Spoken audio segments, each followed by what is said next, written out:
What's up, everybody? Welcome to Debunked with Deel, where we bring in real industry experts to break down the biggest myths in the working world. I'm Des, and today we're diving into the world of sales. And joining me to break these myths down are Hannah, Allie, and Jack.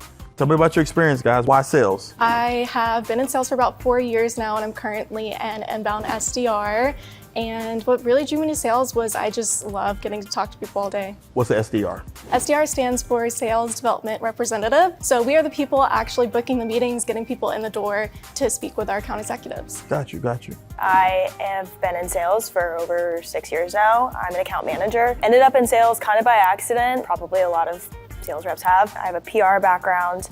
Couldn't get a job out of college at a PR firm. Finally said, okay, I'm just gonna take this sales job. Ended up loving it, and there's a lot of growth and opportunity that's really let me succeed. My name is Jack Breen. I'm a mid-market account executive, and I've been in the industry for about 7 years. Over my time being a salesperson, I've really fell in love with helping our clients identify complex problems within their organization. And there's really no better feeling than when you build a champion, help them identify a problem and solve it, and everyone wins. And as a competitive person, that's really what drives me. So as you can see, we have the experts here.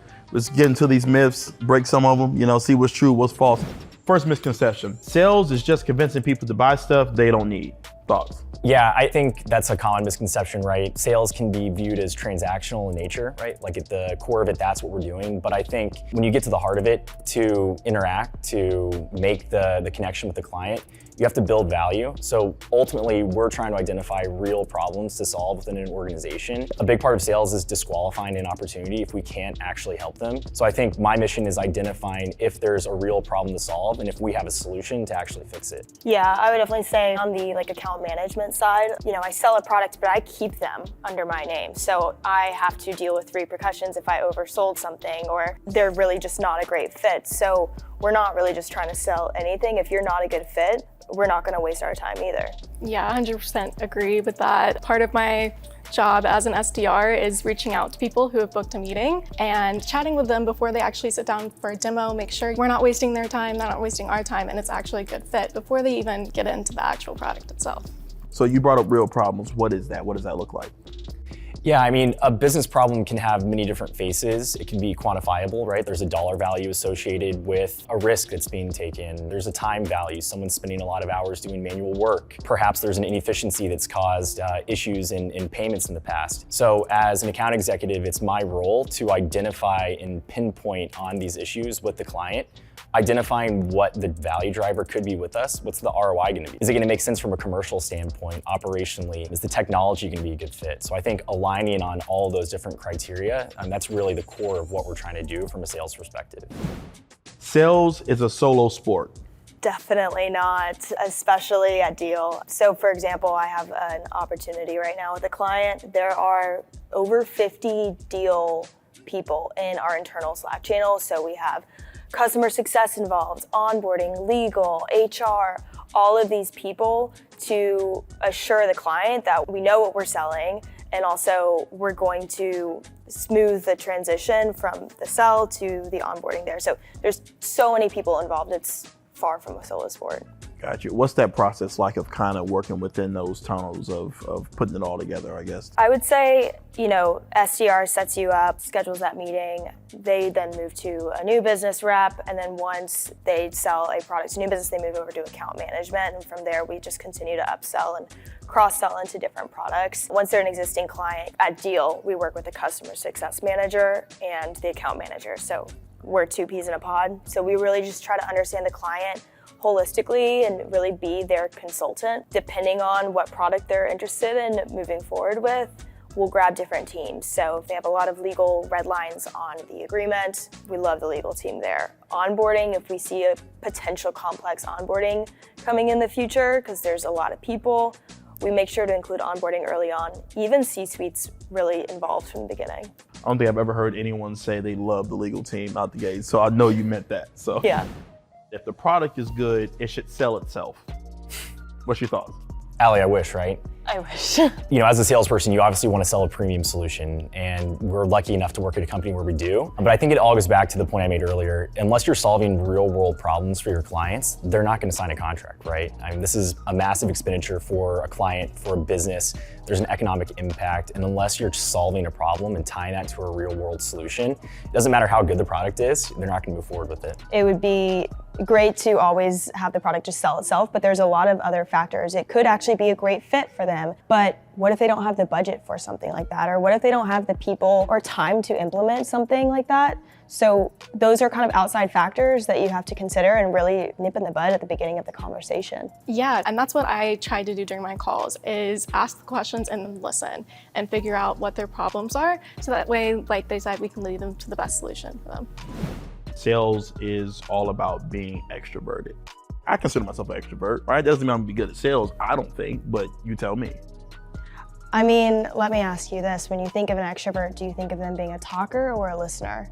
That's a good question. I'm gonna say talker. You know, I think if my friends describe me, they're gonna say I'm a talker. Yeah. Right? It's kind of why I do what I do now. I'm a talker. Yeah, and it's great, and a lot of salespeople happen to be extroverts, but I do think a lot of the best salespeople are great at their job because they're listeners. Okay. That's like the biggest part of our job is, you know, sitting in, asking a question, and seeing like what exactly they can really unload. Sometimes we have our calls recorded and our manager will say like the talk to listen ratio should be completely unbalanced there. You should get a lot more talk time, like what, 70% from the customer. So I think introverts are probably some of the best salespeople you'll see. So it sounds like sales therapist is what you are for real. Yeah. Listen, learn, and go from there.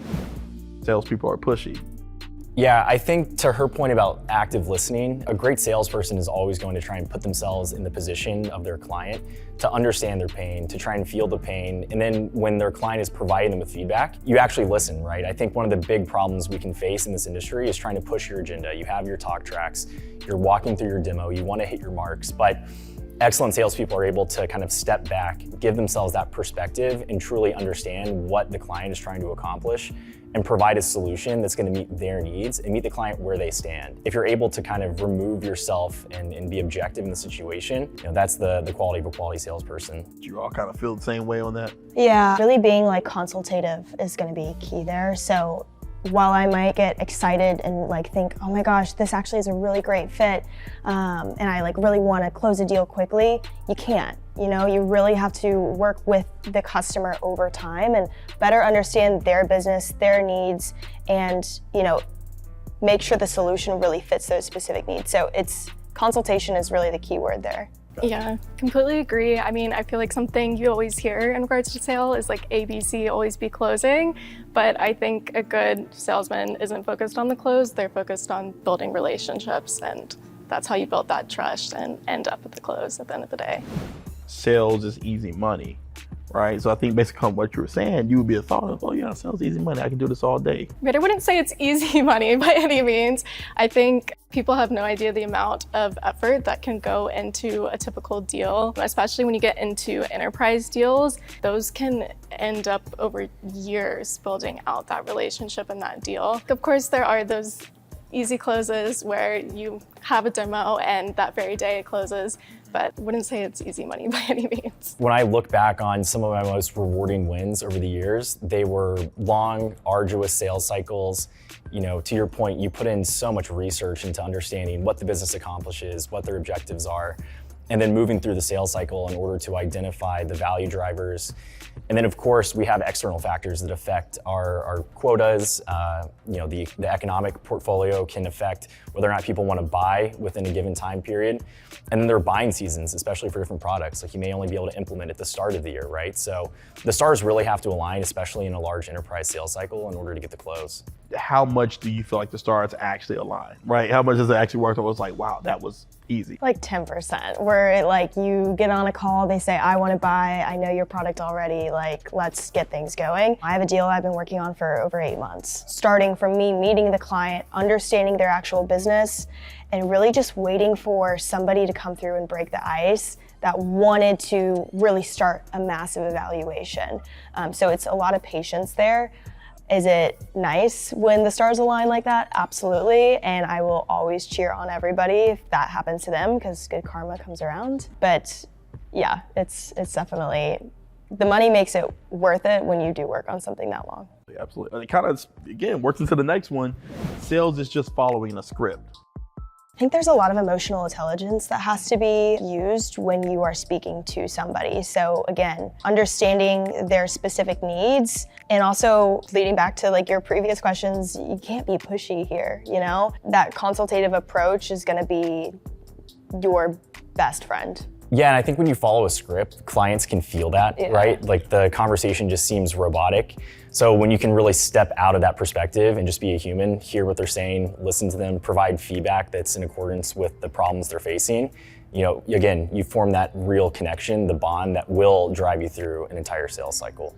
It's cool to be friends with your customers. That happens every now and then, and it's kind of the best fit where they're gonna be like a long-term connection for you after the fact. Where is the line between building that relationship but also pushing the product? I think that's the art, right, of being a salesperson, is building the connection with the client, but then having what it takes to have tough conversations. In sales, you want to be realistic. You want to deliver a solution that's going to meet their needs, but a solution that your team can also deliver on. I mean, the worst scenario is you oversell and then underperform. So I think setting that expectation up front and really being true about how long the process is going to take, what the requirements are, will set you up for long-term success, where you can really have that friendship connection. Because I think this is a cheesy sales line, but people buy from people that they like, and I found that to be true. Well, it's funny, the next misconception literally is salesmen overpromise and underdeliver.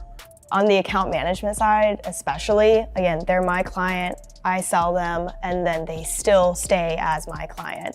So if I oversold them, I'm essentially screwing myself over in the long run there. So that's my worst fear to do. So it's a lot of really transparent conversations up front. Got you. Last one, we kind of spoke on a little bit, but salesmen only care about closing deals. I think it's a resounding no. I mean, salespeople, a lot like athletes, you have to focus on the process. You retain your process. You're always building at the top of the funnel of your pipeline. You're moving your deals forward. And then if you're handling your opportunities correctly, the close is just going to happen. Successful salespeople have a solid process. They stick to their process and the results just follow. I think from a professional standpoint too, closing a deal is the best. You get paid. Who wouldn't want that? But I started kind of looking at my sales approach more so, what case study am I building from this? What have I learned from this that I can now speak to for future deals? And I think that's a value that I probably didn't know I cared about until the past couple years. I'm not on the closing side like they are, but you don't want to push your prospect into a timeline that doesn't align with theirs just to meet your own wants. So it's really important to, like they said, set that timeline at the beginning so that expectations are aligned. So what I'm learning is salespeople are real people. That's kind of what I'm getting out of this, right? I think so. Right. Yeah. So no robots. Not robots, not reading the script all the time. It's actually about personal relationships. Yeah. All right, so that's a wrap on this episode of Debunked with Deel. Sales gets a bad rap thanks to decades of cheesy movie quotes and over-the-top hustle culture. But there's so much more to the job than just closing deals. It's strategy, empathy, and actual skill. If you learned something new or had one of your favorite myths crushed, make sure to like, comment, and let us know what you want us to tackle next. And of course, don't forget to subscribe so you don't miss the next workplace myth we take down. See y'all next time.